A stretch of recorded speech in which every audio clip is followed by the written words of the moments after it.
We're very delighted to have with us Kyriakos Mitsotakis in Athens. He's been in office for 1.5 years now. He started with the ambition to lead the Greek economy back to sustainable growth, but then the COVID crisis came, and last year was a devastating year for the Greek economy. The GDP shrank by more than 10%, and the deficit, the government deficit, was more than 6%. Now, the question is, how can Premier Mitsotakis get back to sustainable growth in Greece? And I'm very happy to have him here in his office in Athens. Hello, Prime Minister Mitsotakis. Good morning. Good morning from Athens. The good news is that there is money coming from Brussels with the European Recovery Fund, and Greece can receive more than 30 billion euros. And you said it is a great opportunity for Greece to transform the economy. And perhaps you can take us a little bit and explain your plans how to transform the Greek economy and get it back to growth. Well, first of all, thank you for the opportunity to participate in this discussion. Let me, first of all, point out that the Greek statistics regarding the performance of the economy are not unusual. All European countries have been hit by a massive contraction due to COVID. And I would also like to point out that as far as dealing with the medical aspect of the pandemic, Greece has done probably better than most European countries, something which I think has also enhanced the Greek brand overall. We entered this pandemic with an underfunded public health system, but we took measures early. We communicated our message very clearly, and we've done better than most European countries on most comparative indices. At the same time, we've also used the pandemic as an opportunity to strengthen our healthcare system. I just literally came back a few minutes ago from one of our leading orthopedic hospitals where I inaugurated 30 new intensive care beds. These are contributions which will stay with us. Strengthening our public health system was one and remains one of our main priorities. As far as the economy is concerned, I would also like to point out that in spite of the fact that most of the time has been taken up dealing with COVID, but also with international crises we had to address, such as the migration problem, we never stopped our reform impetus. You're right to point out that we were elected on an agenda to return Greece to sustainable growth, and the Greek economy was doing exceptionally well before COVID hit us. And I do believe it will do exceptionally well once we leave COVID behind us. In order for this to happen, we need to meet certain prerequisites. The first is to make sure that underlying reforms that will enhance our competitiveness will continue to be implemented. For example, simplifying the licensing process, making it easier for international businesses to set up shop in Greece. And it is interesting to point out that even during the pandemic, we've had very, very important announcements regarding massive foreign direct investments into Greece. Two examples: Microsoft decided, after making a very elaborate comparative study of many countries, to set up 3 huge data centers in Greece. Volkswagen has announced a very important project to turn one of our islands into an example of green mobility, sustainable transformation model for our islands. RWE is ready to invest in our renewable sector. So all these initiatives did take place during the pandemic, because I think there is a belief in the long-term prospects of the Greek economy. And of course, on top of that, as you pointed out, we now have the Recovery Fund, which we negotiated in Brussels last July. A very, I would say, a step change in Europe's approach to be able to borrow at the European level and channel grants to member states. And we have submitted our Recovery and Resilience Fund program to Brussels. We intend to use these funds, 32 billion in total, 19 billion in grants, 13 billion in loans to help drive through this transformation of the Greek economy. Can you give us an example for which projects you want to use the country, the money? Is there a flagship project, for example, or a project? Sorry? We have quite a few. We have four important priorities regarding the Recovery Fund.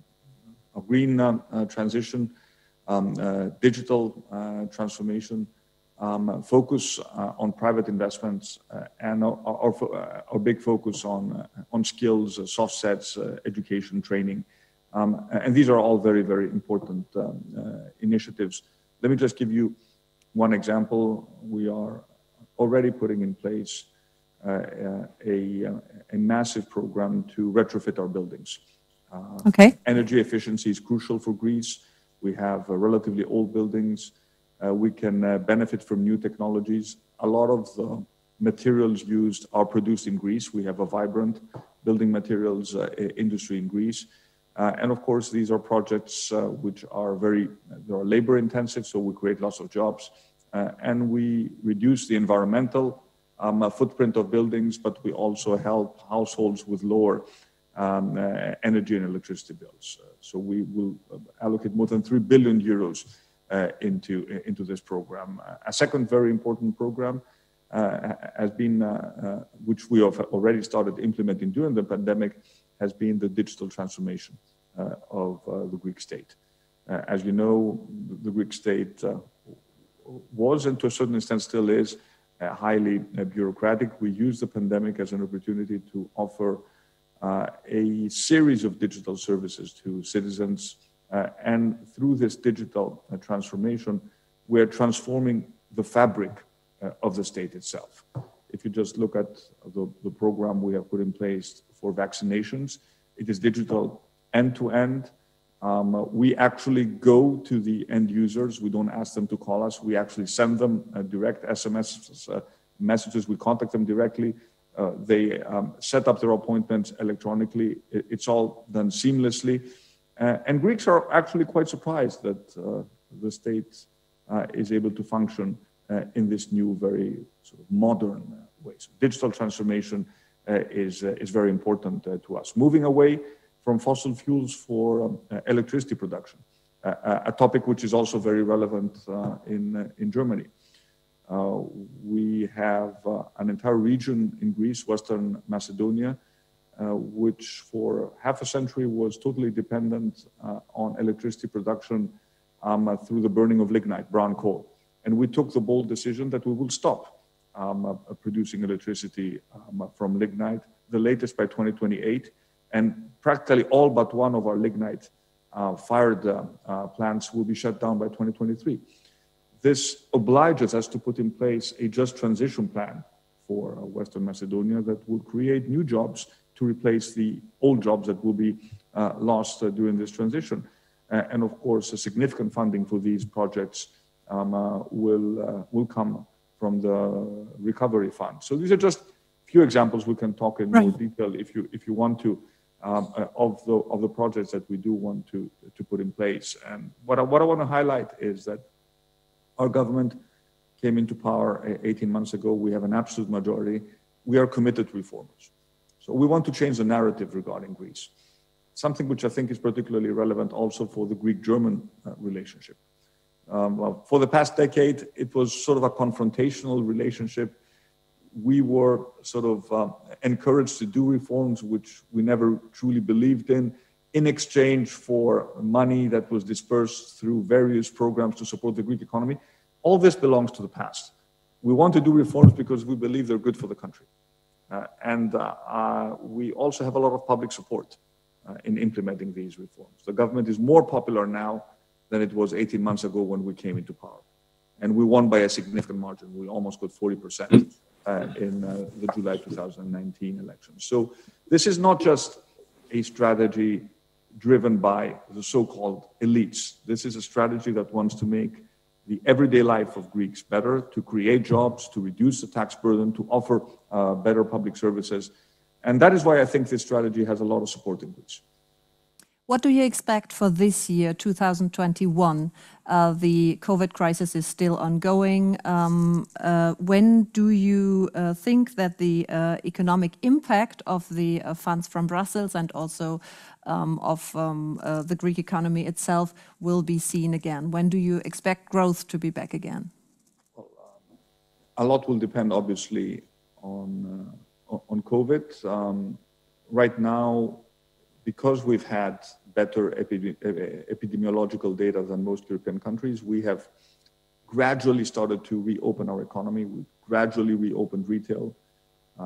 Every month, the economy is closed. We're talking about billions of cost for the state in order to be able to support companies that have remained closed because we actually told them to close. So we are very obviously dependent on how quickly the immunization project is going to run. But I do expect that as of Q2, things will improve significantly. We know that this virus is weather dependent. We saw it last year. If you add on top of that mass vaccinations, which will kick in earnest, I think in March and April, I do expect to see a significant uptake in economic activity. I also want to point out that in spite of the big contraction, we managed to protect jobs. Unemployment hasn't increased at all in Greece. And our strategy was always to support jobs to make sure that once we restart the economy, there will not be a significant burden in terms of increased unemployment. And I think so far we've been relatively successful. Another factor which I consider to be very important is tourism. We want people to be able to travel during the summer. We want Germans to be able to come to Greece. And that is why I was the first European leader to ask for a European discussion regarding what we call, a European vaccine certificate. This is not a license to travel, obviously, but it will make traveling much easier. If you are vaccinated, you should be able to travel easier, because if you're not vaccinated, we may request, all sorts of tests in order for you to enter the country. So this is very, very important. It's important for Greece. It's important for southern countries. It's also important for Germany, as vaccines will increase. Maybe now it's not a relevant discussion, but I can assure you in 3 months it will be very relevant. I think people will want to travel during the summer, and we want them to come to Greece and come safely.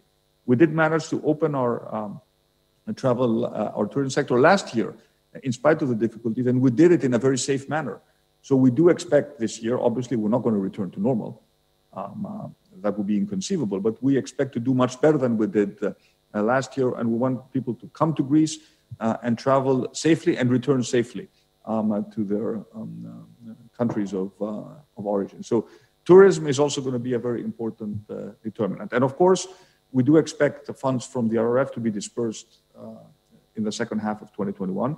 We already can start making payments from programs we know will be approved by the RRF. So some money is already flowing into the real economy. For example, our retrofitting program is already up and running. And because we know more or less it will be funded by the RRF. So we don't want to lose much time. Okay, we'll come back to the discussion about the vaccination passports in a minute. I want to introduce our correspondent Gerd Höhler in Athens, who we ask what are the 3 major challenges for Greece in 2021, and so please join us in seeing what his opinion is. Challenge number 1 is to stimulate Greek tourism and to do so safely. The travel industry is one of the most important pillars of the Greek economy, and due to the pandemic it almost completely collapsed last year. The number of foreign travelers fell by 80%. Prime Minister Mitsotakis is now proposing a corona vaccination certificate, which could open up a kind of fast lane for vaccinated travelers. The second challenge is closely related to the first. Greece must get out of the corona recession and get back to a sustainable growth path. The key to this is foreign investment. But for this to happen, the country needs to implement more reforms. A simplified tax system, less red tape, more legal security for foreign investors.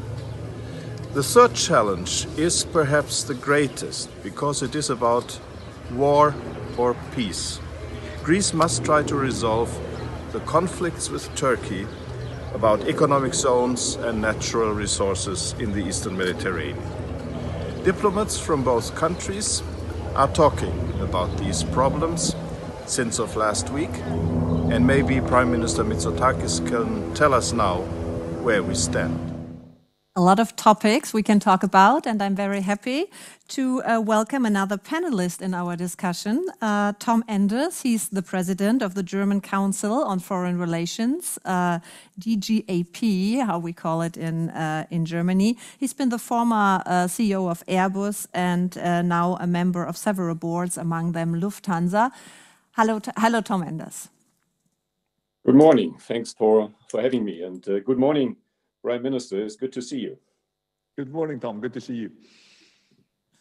So let's start with the tourism and the vaccination passports you mentioned earlier, Prime Minister Mitsotakis, or certificates, how you call them, because it's a part of the whole European discussion and also effectiveness in the corona crisis. So how are the responses in the EU, and when do you think these passport certificates and the privileges being combined with them could start? Well, first of all, again, let me point out how important obviously tourism is for Greece, but not just for Greece. I mean, for the entire European economy. We want to facilitate travel. The airlines want to facilitate travel. The aircraft manufacturers, I'm sure, would want to facilitate travel, because no one wants to be in a position where we constantly support airlines in order to make sure that they survive. So the question is, how do we do that at the European level rather than on a bilateral level? You know, our proposal has been, very, very simple. What we consider to be, a proof of vaccination, to have a common European form that is essentially mutually recognized. Look, if this doesn't happen, it will happen inevitably at a bilateral level. So essentially, we have taken the decision of the level of the Council to do the preparatory work for medical purposes. And then at some point, I would say sooner rather than later, we need to discuss how this eventually will be used. But as we have sort of a common passenger locator form, which is essentially a digital form to know who's traveling where, what we would add is simply a mutually recognized proof of vaccination in order to make it easier for people to travel. So I consider this inevitable. The travel industry considers this inevitable. So I think the quicker we work towards that direction, the more prepared we will be as European Union. And I think we've done lots of things well at the European Union level. I know there are, for example, complaints about the pace of vaccination and about certain negotiations at the European level with the big vaccine providers. But I would still like us not to lose the bigger picture, and the bigger picture is that it is important, especially for small, medium, or medium-sized countries, that the European Union is negotiating as a whole and is distributing vaccines on a per capita basis, not separating small countries from big countries, rich countries from poor countries. This is an important step towards European solidarity. Of course, we can improve the process, but let's not lose sight of the fact that we did manage to negotiate as a European Union, and we took the political decision that the vaccines will be distributed in an equitable manner.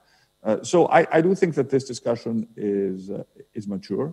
I see lots of countries independently are moving towards that logic, because countries also understand that they want to facilitate their citizens to travel.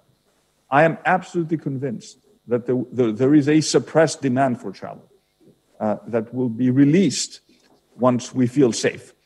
And we have to, as Gerd said, we have to make sure that we do travel in a safe manner. And I do want to point out that even last year when we opened up to tourism, and yes, with significantly smaller numbers, people came to Greece and they traveled safely. We put in place last year a smart algorithm system at our borders that essentially increased the effectiveness of our random testing. So there's a lot of logic in making sure that we use technology in order to ensure that we will be able to travel safely. And the quicker we move towards that direction, the better it will be for all European citizens. Counter-argument could be we cannot start with vaccination certificates until everyone has the chance to be vaccinated, and this will probably not be before summer, late summer. So what is your view on this vaccination certificate discussion? Look, I understand that obviously you need to start the discussion now because you need to prepare. And again, even today, we are discriminating at our borders. Let's be honest. We put all sorts of restrictions. We ask people to test themselves in order to enter countries. We do that all the time. So we have to be very honest. The only thing we're saying is that if you have a vaccine certificate, you don't need to get tested. You can still travel, but we may require a test. So we just make it easier. If we have half the people vaccinated, that's half the population. If we have 30%, that's 30%. It's still a relevant and an important number. Everyone will be allowed to travel. It's just, how easy you can make it for those who are vaccinated. So to those who say, now is not the time, I would say now is not the time maybe to take a decision, but now is the time to prepare for something which will inevitably happen.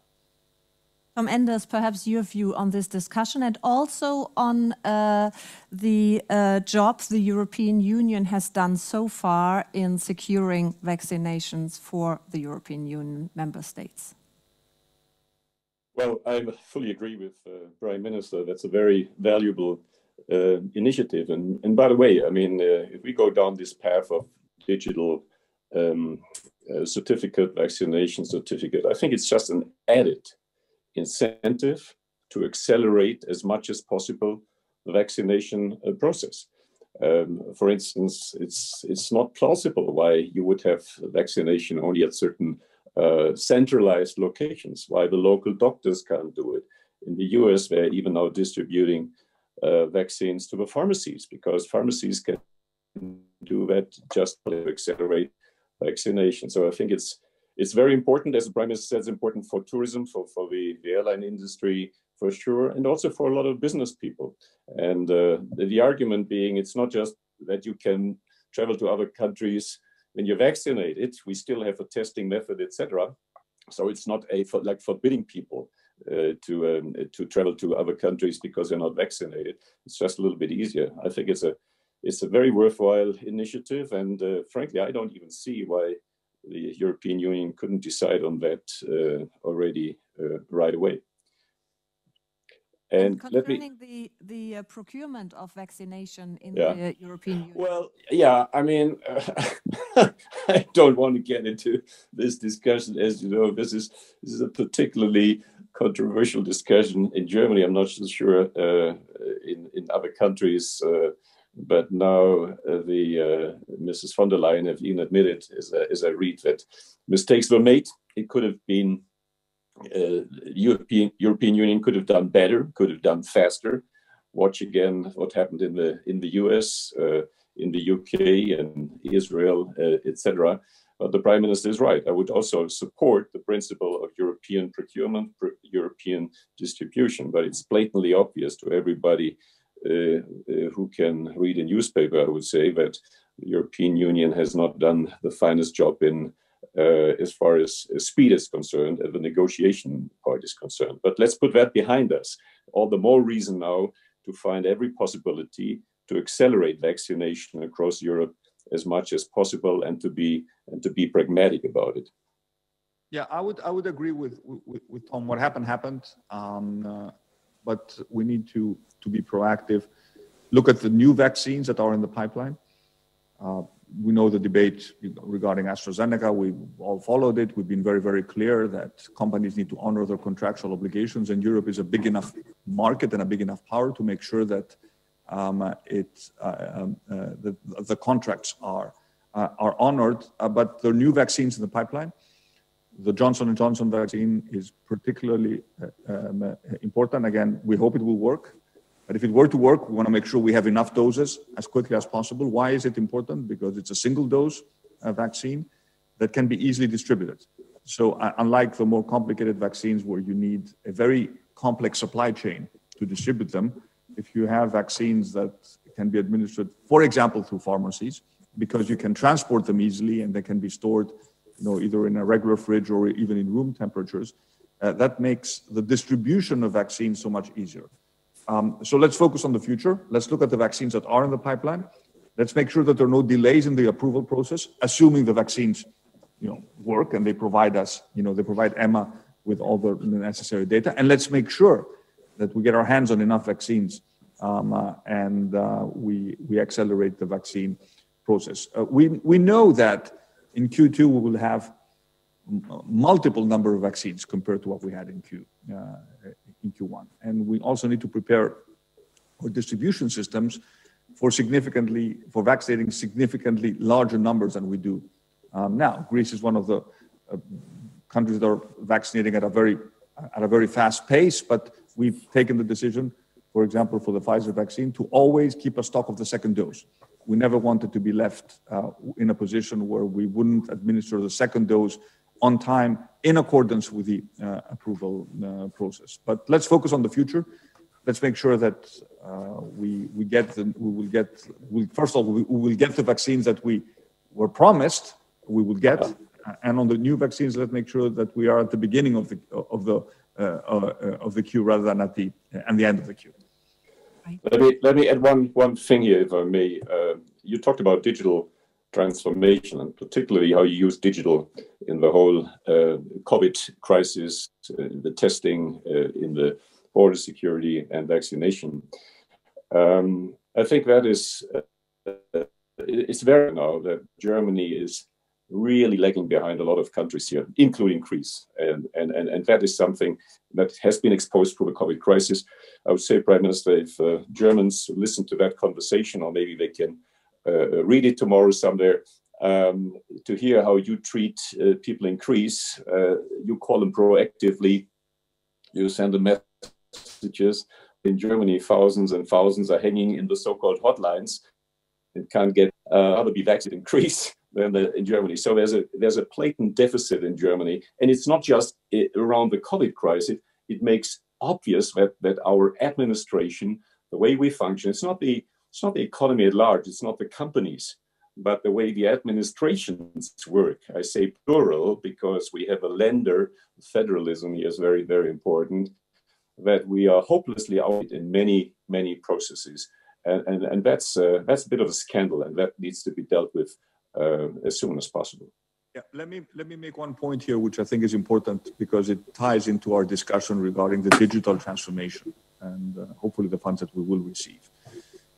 We managed to drive through what I think is a digital revolution in the Greek state because we took the decision to centralize, our digital functions into one ministry, to break down silos, to make sure that we have no proprietary issues with data.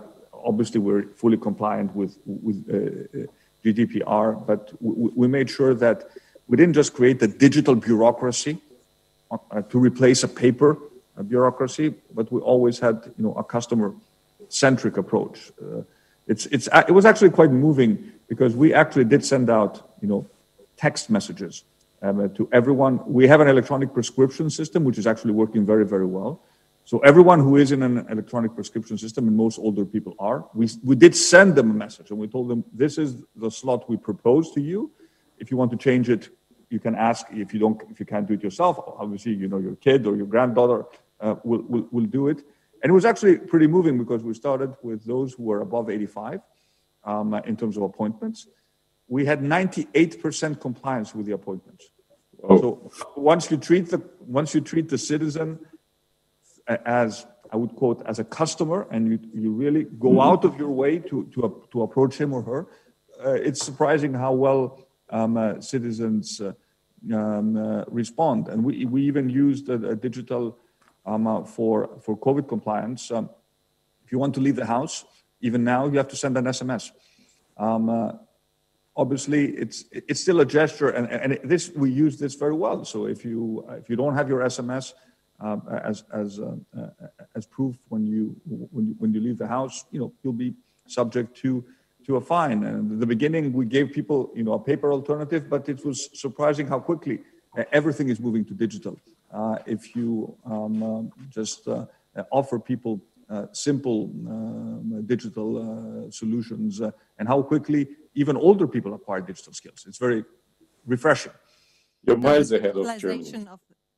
The digitalization of the public administration could be the reform project for Germany, receiving the funds from the European Recovery Fund, perhaps. Let's talk about the European Recovery Fund and the question if this is the start of Eurobonds being issued in the future. What's your take on that? Well, we are issuing bonds. We're issuing European bonds to fund these projects. Actually, yes.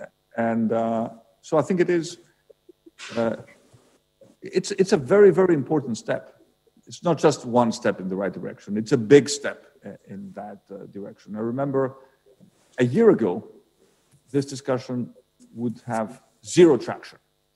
I remember in last March, I wrote with some of my colleagues, heads of state and government, a letter, encouraging the idea of common borrowing to address the COVID crisis. And at the time, there was a lot of resistance, but I think Chancellor Merkel saw that this was actually necessary, and there was a change in approach. And we all realized that in a generation crisis, we do need to spend more. We need to bend some fiscal rules. We probably should be willing to accept higher debt. And the ECB has helped in that direction, providing ample, I'd almost say unlimited liquidity. Obviously, at some point, we will have to return to basic fiscal rules. But the idea that you should not spend money now, and when I say spend, I would say spend and invest money, because the Recovery and Resilience Fund is not just about spending money, it's about investing. It's about driving through transformations. It's about looking at deficiencies that countries have and making sure that they use the money to change and become more competitive. And the more competitive countries become, the more uniform our fiscal policy can be.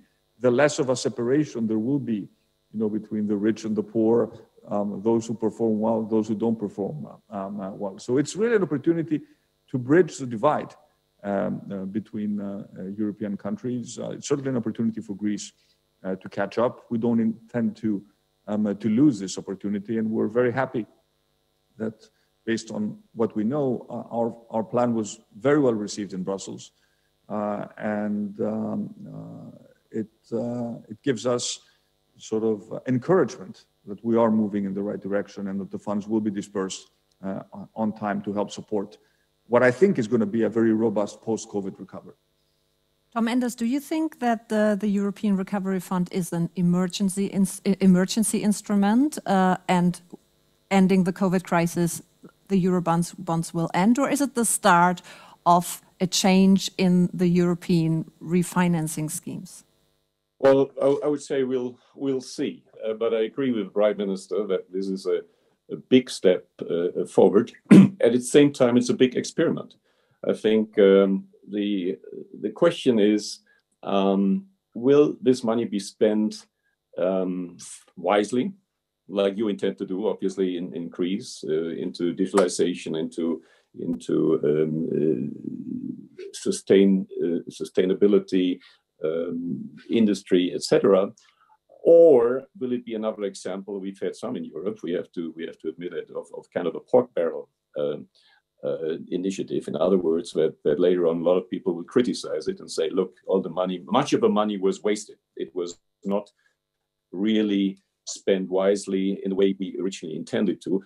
Then this could be a one-off. But I think it's inevitable that the European Union moves toward, an economic union. And maybe 27 nations is too big a crowd. Maybe it should be 19 or even a smaller number of nations initially. I'm watching the European Union for many years. I'm a big believer in smaller circles, or the concentric circles to start with, rather than push every initiative through at the level of 27, which is very, very difficult and can be, as we all know, highly inefficient. But yes, this recovery fund is important, but as important for the future of Eurobonds is that I would say citizens, taxpayers all over Europe see that this is money spent wisely and spent in a way that nations could not have possibly spent it.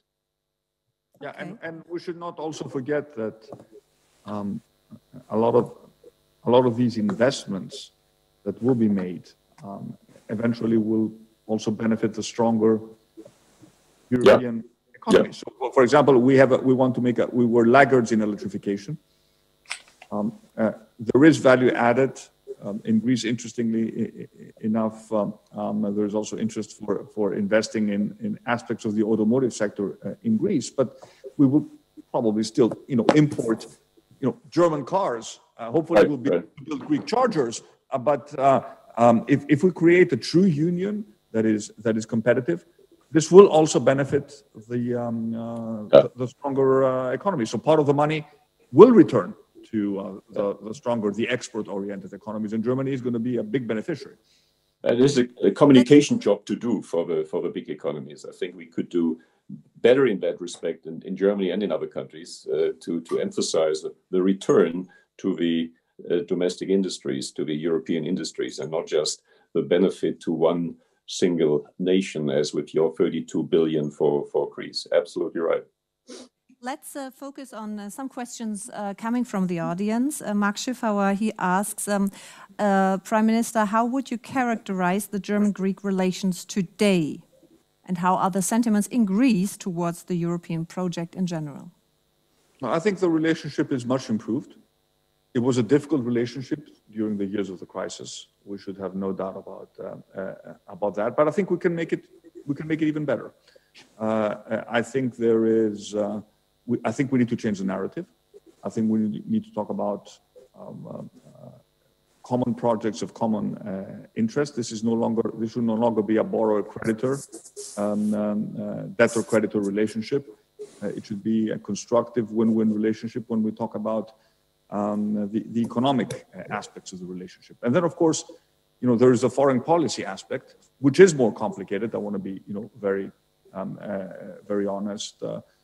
Part of the Greek population may think that Germany was not as supportive vis-à-vis our differences with Turkey. I do know that the Chancellor tried to play a very constructive role in trying to mediate, and I'm happy that the relationship has improved. But of course, we're always looking for European solidarity from all countries in terms of defending what we think is the right position. And I think we are right in terms of claiming that we want to resolve, our one main difference with Turkey, which is a delimitation of our maritime zones based on international law. And that vis-à-vis the EU-Turkey relationship is concerned, there are two paths. We hope for a constructive relationship, but if things don't work out in the right way, there need to be consequences on behalf of the European Union vis-à-vis Turkey. I'm encouraged by the fact that things have gotten better over the past month that we started to discuss, but I'm also not naive. I want to see consistency in this approach. What support from Germany do you wish for? Excuse me? What support from Germany do you wish for? A lot of these discussions are taking place at the level of the European Council. And the European Council has moved in the right direction. I would hope that they should have. Sometimes I would hope for, an even stronger support. But overall, we did manage to highlight the fact that the relationships between Greece and Turkey, the differences between Greece and Turkey, impact the relationship between Greece and the European Union. The Eastern Mediterranean is critical for the safety and security of the European Union. Obviously, Turkey is a big partner. There should be a partner in the migration issue. But when it comes to violations of sovereignty and sovereign rights, we do expect from all our European partners a uniform approach and sort of unconditional solidarity. Tom Enders, what's your take on the European voice in this conflict? I think the Prime Minister is very polite with respect to the German government. I have a much harsher analysis here I could share with you. But no, I think the wider problem is The EU does not have a consistent or clear policy vis-à-vis Turkey. Turkey is not the Turkey it used to be 10 or 20 years ago. Turkey is increasingly engaging in its neighborhood, in the Middle East, in the Caucasus, in Northern Africa, and is increasingly at odds also with members of the European Union. Let's talk about France, for instance. By the way, I mean, you may have been disappointed about Germany, but at least France and a couple of other countries were firmly standing by Greece in this conflict with Turkey. So the issue is to develop a consistent EU policy vis-à-vis Turkey. I don't see really today how this is possible, because various countries have various interests. Spain, for instance, different than Italy, Germany, France, we mentioned already. So I'm afraid, Prime Minister, but you're the expert, not me. I'm far away. I'm afraid we will not see a consistent EU-Turkey policy for some years to come. And in some countries like Germany, let's put it on the table, the concern about the Turkish minority in Germany, which Erdogan tries to use sometimes quite cleverly, plays also an important role. Yeah, I would add that, we've said that Europe needs to flex its geopolitical muscle and not just be an economic power. We need to add some flesh to this claim. We have an opportunity. We are preparing a report. I mean, the European Commission is preparing a report on Turkey, which will be discussed on March 25th and 26th at the European Council. And, the report needs to lay down, all the options vis-à-vis Turkey. I'm not a fan of imposing sanctions, but the threat of sanctions needs to be credible. If it's not credible, then it doesn't work. And I do think that we made a step in the right direction. And I think one of the reasons why Turkey took a step back and is being more constructive also had to do with the fact that they realized that even at a slow pace, Europe is moving towards that direction. And sometimes, if you want to be a geopolitical power, you want to accept the fact that you may take an economic hit. So if you do decide, if at any point, for example, the US decided to impose sanctions on Turkey, they decided not to sell F-35 fighters to Turkey. That's a big blow for the US or for the US defense sector, but they decided to do it because they said that this is the right approach. We cannot accept Turkey operating S-400 missiles, which are Russian-made, sophisticated anti-aircraft missiles, and at the same time purchase F-35 airplanes. So you can't have your cake and eat it. For example, Germany is planning to export attack submarines to Turkey. This is an issue of concern to us. These are, highly sophisticated, attack submarines. I'm not saying that, I'm just saying that there are instruments and levers that one can use if one wants to flex sort of the geopolitical muscle and not just the economic muscle. Sometimes it's like we have two hands, and one hand is very bulky, maybe, I don't know, like a tennis player, and that's the economic hand. And then the geopolitical hand seems to be rather weak. So I would like to see both hands of equal sort of size and bulk. So what should we do about Russia and China then? It's the last question because time is actually up, but I think we have to make this point again. We have the Navalny verdict in Russia. Should the EU impose new sanctions on Russia? And if we compare the Chinese situation in Hong Kong, for example, is it right to have an investment agreement between Europe and China right at this point? Last question, and please short answers. I think we need to be firm on the Navalny issue, unequivocally condemn what is happening, and I do think that sanctions consistently, when they are imposed, they do impose a toll. They need to be imposed in a smart way. China is a much more complicated topic. It probably requires a completely different discussion. China is both a partner, a trade partner, but also conceivably a strategic adversary. This is a more complicated relationship, but I am in favor of moving ahead with the investment approach. But this should not force us to remain silent on issues which should be of great concern to us. Tom Enders. I think these are two issues, Russia and China, where Germany is at odds with at least some of its European partners, and particularly with the US. I find it very unfortunate that, for instance, Russia is not just Navalny, it's Nord Stream 1. This is or Nord Stream 2. This is the project that is highly controversial, not just between Europe and the United States, but inside Europe. Germany shows no sign of at least freezing that project. The China agreement was rushed. Everybody knows that because Mrs. Merkel wanted a success before the end of the German presidency of the European Council, end of December. The incoming administration asked, please, can we try to coordinate our China policies? The EU, and a lot under German pressure, I would say, my observation, concluded that agreement. Now, how important it is, it has a lot of holes, it has a lot of deficits, but it's not a sign to the incoming administration, neither on Russia nor on China, that Europe is willing to coordinate its policies. That's unfortunate. That may be healed, but it's not a good start, particularly for the German-US relationship. Kyriakos Mitsotakis, Tom Enders, thank you very much. We could go on and we do this another time.